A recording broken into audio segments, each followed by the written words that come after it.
Államfőt választ Szlovákia, az MKP által is támogatott Radičová és a jelenlegi elnök Gašparovič szállt ringbe a szavazatokért.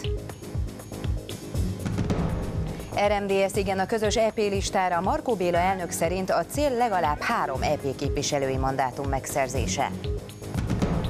Felszállt a fehér füst a strasbourgi NATO csúcson, bár korábban Törökország elutasította, mégis a dán kormányfő Rasmussen lesz az új főtitkár.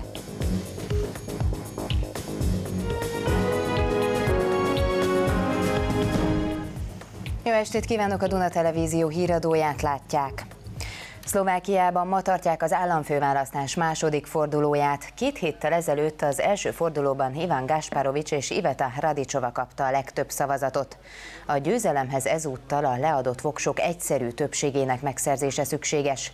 Gašparovičot, a jelenlegi államfőt a koalíció 2 legerősebb pártja, az Irány Szociáldemokrácia és a Szlovák Nemzeti Párt támogatja.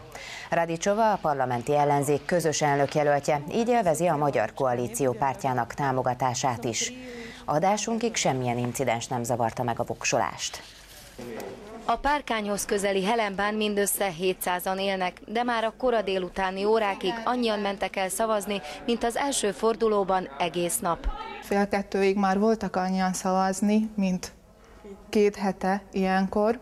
Este 10 óráig, tehát az a második forduló sokkal több embert megmozgat, és sokkal több falusít hoz a urnához. A helenbai választókörben a szlovákiai magyar egyetemisták is javítottak az arányokon.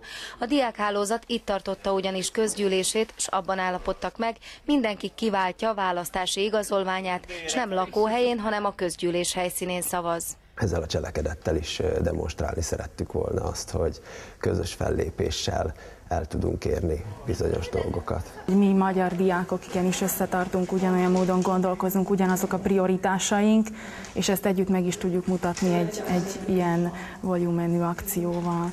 160 000 szavazat, ennyi hátrányt kell behozni Iveta Radičovának, ha győzni akar.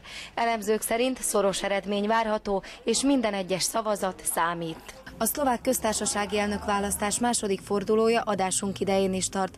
10:30 körül várhatók az előzetes részeredmények, és éjfélig tart az, míg az összes voksot összeszámolják.